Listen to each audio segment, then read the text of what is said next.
ऐसी जाति से हम मतलब कि हमारी उम्र जाति है आदिवासी, वो छोड़कर हम आश्रम में आ गए। भेदभाव तो कभी नहीं देखा। अपने बेटों की तरह पालते सबको, मतलब बेटों की तरह प्यार देते बापू। बचपन में लोग खेल कूद में बिताते हैं, तो सन्यास का मार्ग कैसे चुना? क्या देखा आसाराम जी बापू में आपने? जी, उनका एक बार सत्संग सुना तो सत्संग से ऐसा रंग चढ़ा कि आश्रम में आ ही गया हम। और यही मांग करेंगे हमको, हमारे बापू निर्दोष है, जल्दी से जल्दी बाहर रिहा होकर हमको सबको सानिध्य मिले और सबका उद्धार हो। और 22 सालों से कि बापू के आश्रम में रह रहे, बोले आरोपों में कोई सच्चाई नहीं, आरोप सरासर गलत है। नाम है आपका? कैलाश भाई जी। हाँ, कहाँ बापू के आश्रम में रहते? जी, गुरुजी के आश्रम में रहते हैं। कितने सालों से रहते हो? 22 साल हो गए। 22 साल हो गए, मतलब बचपन से वहीं रह रहे हो? जी, बचपन से। 22 सालों से रह रहे हो, तो कभी तो कुछ गलत गतिविधियां देखी होगी ना आश्रम में? जी, सपने में भी नहीं देखा। जागृत की बात तो दूर की। क्या गतिविधियां होती है? गतिविधियां तो साधन भजन करते हैं और सब लोग हरिओम का गुंजन करते हैं। सब लोगों को मतलब उत्थान के लिए ही हमेशा सुना, बच्चे हो, बूढ़े हो, जवान हो, युवा हो। आज हमारी भी इतनी उम्र हो गई, आज मतलब 20-22 साल हो गए, कभी नहीं देखा। आज हम आपने बताया 22 सालों से बापू के आश्रम में समर्पित हुए, बच्चे मतलब बचपन से ही, मतलब वहाँ तो बचपन में लोग खेल कूद में बिताते हैं, तो सन्यास का मार्ग कैसे चुना? क्या देखा आसाराम जी बापू में आपने? जी, उनका एक बार सत्संग सुना तो सत्संग से ऐसा रंग चढ़ा कि मतलब आश्रम में आ ही गया हम।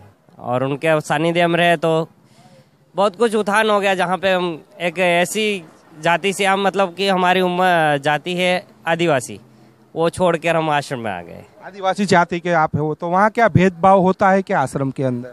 जी, भेदभाव तो कभी नहीं देखा। अपने बेटों की तरह पालते सबको, मतलब बेटों की तरह प्यार देते बापू। कोई भी जाति का हो, आप तो आदिवासी हो, और भी कोई सारी जाति के लोग बापू के आश्रम में रहते हैं। बापू जी की तो A to Z जितनी भी कोई मानव मात्र का कल्याण चाहते तो जाति भेद बुद्धि तो कहीं है नहीं होता नहीं, बिल्कुल पक्षपात नहीं होता। नहीं, बिल्कुल नहीं है। अब ऐसा नहीं लगता कि बापू को आजीवन कारावास की सजा हो गई, भर जवानी, अब शादी कर लेना चाहिए? बिल्कुल नहीं, मैं बिल्कुल होता ही नहीं, स्वप्न आता ही नहीं ऐसा विचार।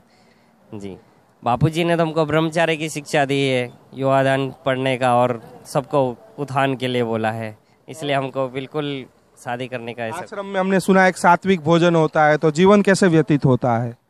आश्रम में सात्विक जो भोजन मिलता है, मतलब वो तो क्या बताए, उसका वर्णन तो बड़े बड़े महलों में भी नहीं मिलता है ऐसा, जो आश्रम में रहते हैं उनको। और 56 भोग भी उसके सामने कुछ भी नहीं, इतना आनंद और सात्विक सादा भोजन होता है। मतलब आरोपों में कोई सच्चाई नहीं है? आरोप की तो क्या बताए, आरोप तो कुछ भी नहीं, ये तो बोगस, महाबोगस, सिर्फ बोगस नहीं, महाबोगस है। बनावटी कैसे है? अरे पूरा बनावटी है।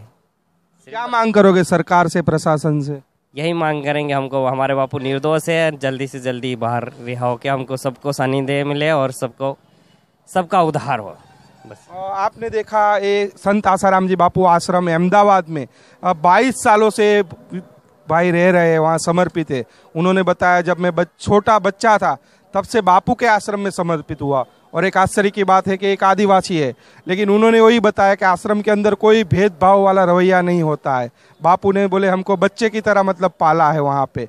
और 22 सालों से कि बापू के आश्रम में रह रहे, बोले आरोपों में कोई सच्चाई नहीं, आरोप सरासर गलत है। और लगातार भक्त लोग प्रशासन से, सरकार से एक ही मांग कर रहे हैं कि जल्द से जल्द आसाराम जी बापू को रिहा किया जाए। कैमरामैन नंजनी के साथ नीलेश ठक्कर, अहमदाबाद से रफ्तार न्यूज। हमारे चैनल को सब्सक्राइब करें, उसके लिए सब्सक्राइब बटन दबाएं। नए वीडियोज का नोटिफिकेशन पाने के लिए बेल